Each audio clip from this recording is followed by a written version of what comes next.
Podcast. What's going on there? It's freezing here, It's man. freezing. That's good. That's better than like blazing hot, right? Well, it's really weird. In the morning, I mean, it's not, it's like 46 degrees out right now. Hmm. It's like low 40s. But when I was driving home from work, it was 80 degrees. Wow. Yeah. Yeah. Well, that's So, California. yeah, we've had like that's a big shift in Shorts, temperature. shorts in the morning, like No, no, That's, ski wear in the morning and that's then right. summer wear, At night, around 3. or it gets hot. But yeah, we got some stuff to talk about today. So let's see. So first of all, I did a poll on what's the best aspect of EV ownership. Now, I was trying to figure out how to word this, but it's just interesting to see the results, right? Yeah. I'm putting that up. What's the best aspect of EV ownership? EVs are just better to drive, better acceleration and handling. Yep. So that one got 8%. Charging at home is cheaper and more convenient than gas stations, 83%. So that's totally true, right? It makes it people that don't have one think it's less convenient because they think you have to find a charger. But if you charge at home, you never have to find a charger for the most part. Yeah, yeah. I just talked to my friend who bought a Ford F-150, Lightning, and I said, and he drives to Durango from California, Durango, yeah.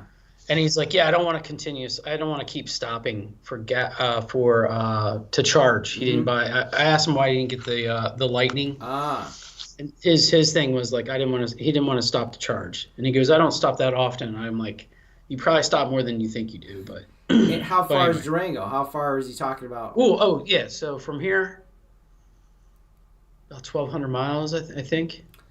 Oh, I 1,200 posted a miles. Yeah. video on my trip. I posted a video on my trip for it was about the tires, like, Oh, yeah. but yeah, I think it was like 1,200 Yeah. miles. So I mean, he'll have to stop like eight times probably, but that's over a thousand miles, right? Yeah. It's not a big deal. And how many times does he do that? Does he do that every single day? Every week he does that? No, So no, that's that not a was a family reason, trip. right? That's like he does that once a year. So for the other 360 days of the year, then you're going to charge at home, right? And it's going to be more Yeah, convenient. So yeah, that was no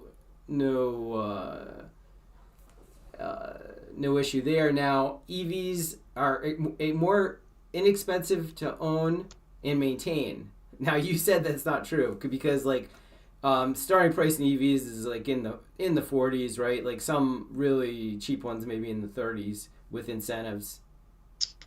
yeah. I mean, I guess if you're leasing, maybe that's the option, right? Yeah, I mean, there's a ton of like really good EV leases. I know we talked about last week that are Yeah. like too good to be true almost. Um, Yeah, no, I think cars today, like I know you used to be able to get in a car like a brand new car for 25,000, and I was just thinking of like the average car now is probably around 30, 35,000, somewhere around there, maybe yeah, 38. yeah, Whereas EVs start like at 40K, right? At yeah, least at 40K. yeah. I mean, they're probably like maybe like $7,000 more, and then that tax credit comes in. Um, There you go. Yeah, you know what I true. mean? If you're Like buying for the first time though, is that every time? I no, it's can't every time. remember. I took it twice now. I think you can take it like once a year maybe Uh, one person can take it once a year or something like that. I'm not exactly I sure. didn't get it on my car.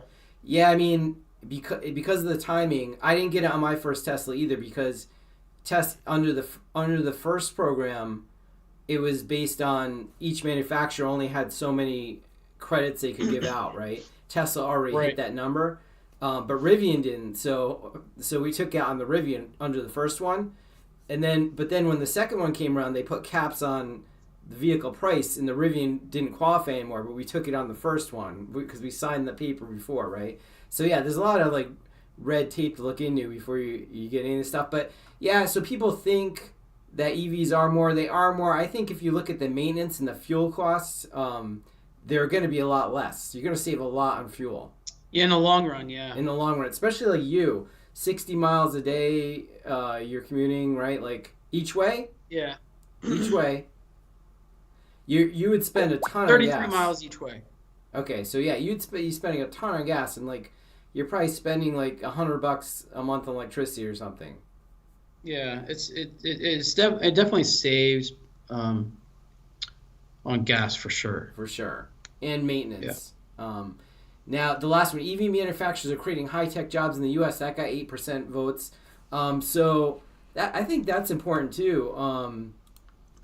Because they're Rivian, Tesla, they're U.S. based companies, and they're opening factories in the U.S. and abroad for Tesla, but they're creating lots of like good jobs here, right? That like. Oh yeah, heck yeah. I mean, they're well-paying jobs too, from what I understand too. Yeah, well-paying jobs, and even the foreign manufacturers like Hyundai, they're opening plants in the U.S. and they're gonna be hiring American workers and creating jobs. So that's not a bad thing either, right? So whereas if you buy like a Ford F-150, it's probably coming from Mexico.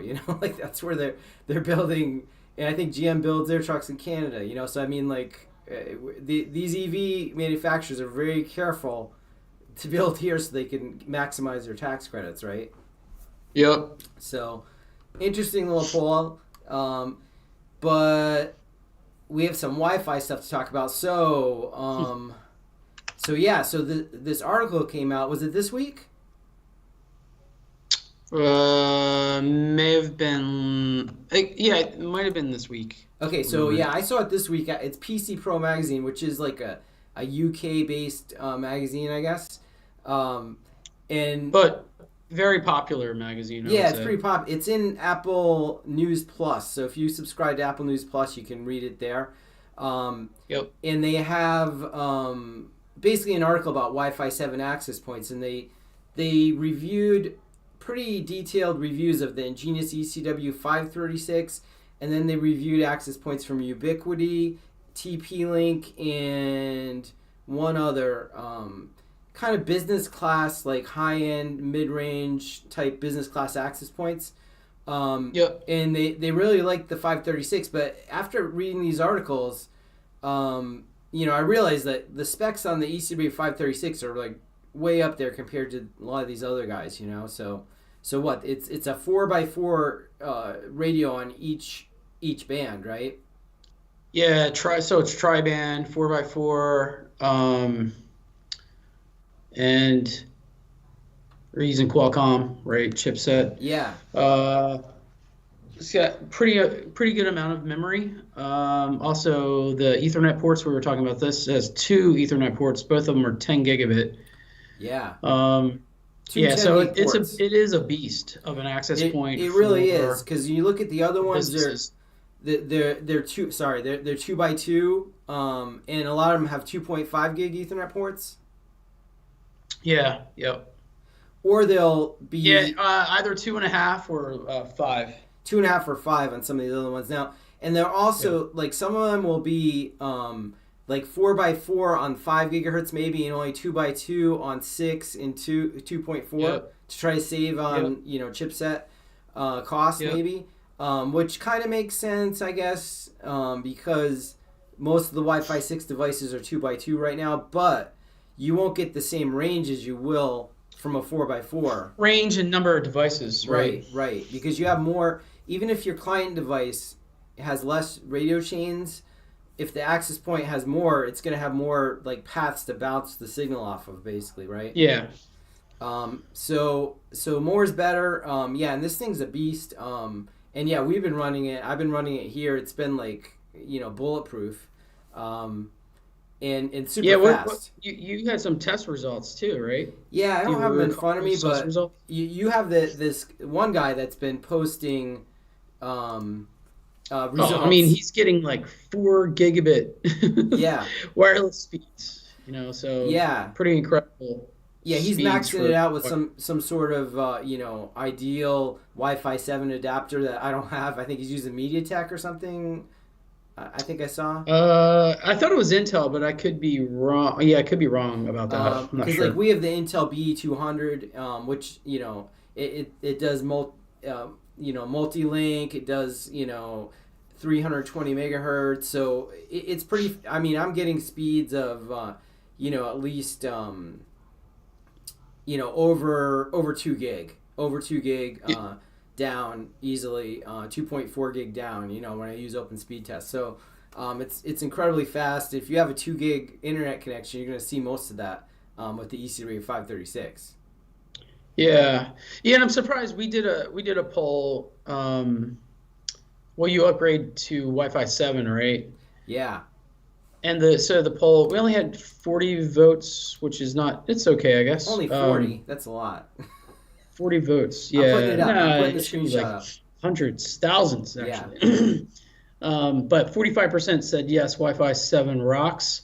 28% no, what I have works great. And 28% said maybe, I'm still researching.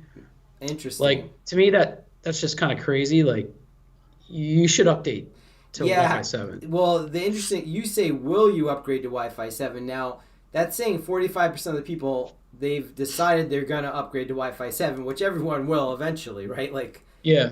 Unless you're trying to, rock Wi-Fi 5 access points forever. Everyone eventually will upgrade to Wi-Fi 7. Now, when I did that poll like last week, I asked how many people did already, and not many have already upgraded to Wi-Fi 7. Yeah. A lot of people are still on Wi-Fi 5. Yeah, that's crazy to me. So, like, why? Yeah, why? I mean, they may not have hit the refresh cycle yet, but again, like the iPhone 16 Pro should be what pushes you over the edge. Like, all your users have this as Wi-Fi 7. You're going to get a better experience with it. Yeah, you don't even need a Wi-Fi 7 device to experience like better performance. The improvements of a Wi-Fi 7 access point. Right. As but, I think we keep saying that, right? So like all the hardware is being updated. I mean, it's like a refresh of the hardware. So even users on Wi-Fi 5 will see a bump. Probably anybody using Wi-Fi 6 will see a bump. It's just a better experience. Yeah, because they're all backward compatible, and the hardware in the access point is faster. It's going to be more efficient. And yeah, you have more radio, right? Yeah, you have more radio. You have 3 radios versus maybe 2. Yeah. The protocols are running more efficiently. The processors are running more efficiently. You have more memory typically, right? So like. Even if you're on Wi-Fi 5, with a Wi-Fi 7 access point, you'll have people still on 2.4. You're spreading 3 bands. Right, exactly. So the devices that are Wi-Fi 7 or 6 gigahertz capable will be on that band, and then you'll have the rest of the spectrum available for the older clients to use, right? Because you're like always going to need 2.4 for those like legacy clients. Internet of Things devices that are still probably coming out with just 2.4 radios. Right. But what you want to do is put your newer capable devices on 6 gigahertz, 5 gigahertz, combine them with multi-link, and get the most performance out of those devices, right? With this access point. Yeah. And have we got a deal for you? So I'll put. Let's see. So Ingenious is running a promotion right now. Buy 2 ECW536s, get 1 free. So if you buy 2 ECW536s from me at my discounted partner pricing, you can request the free access points from Ingenious. And there's no limits, right? As long as you don't run out. Yeah. I mean, even if we run out, it is limited to supply. But if we run out and somebody squeezes into the promotion when we're out, we're still going to ship them one. So, but the catch is this promotion's only till the end of the month. Yep. So you have a few more days to take advantage of this. I know last week I did an email blast with the ECW536 buy one get one, and a lot of people bought those immediately. Yeah. But that's a Wi-Fi 6 access point, like mid range. This is a high-end Wi-Fi 7 access point. So if you're looking to take the plunge, this is a good time to do it. Yeah, we're trying to make it easy for the adoption of Wi-Fi 7, right? So we're trying to make this, we're already price competitive, right? And it's you can manage it on a free management software. And so that's license free, right? Yeah. So competitive price on hardware, license free management system. And then we have this promotion running to amplify that, right? So we're trying to get Wi-Fi 7 into as many hands as possible.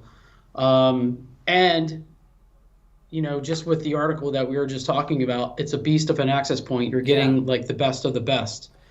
So Yeah. it's kind of a no-brainer. We're trying to make it be a no-brainer for you to install this into whatever application. Yeah, and I mean, we've got all the switches, the access points, everything to give you a really good Wi-Fi 7 installation, right?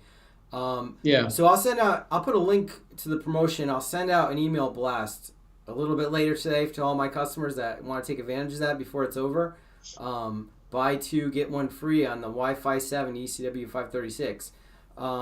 So that's pretty cool. And again, on the article, like Ingenious has, they have free to use cloud. So when you get these access points, you can add them to the Ingenious cloud. There's no additional cost incurred, right?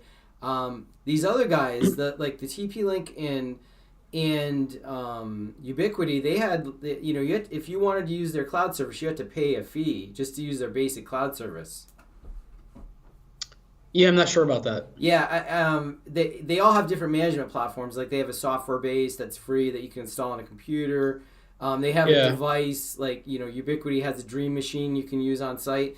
But I think if you don't have any on site controllers, then you have to pay to use their cloud. For the most part. Potentially, but I'm not. I'm not 100% sure, but I know at least TP-Link was. All right, so anything else today, Brian? No, the only thing I would say to that last piece is that it's called Ingenious Cloud, right? It's your cloud. It's basically your cloud. It's your account.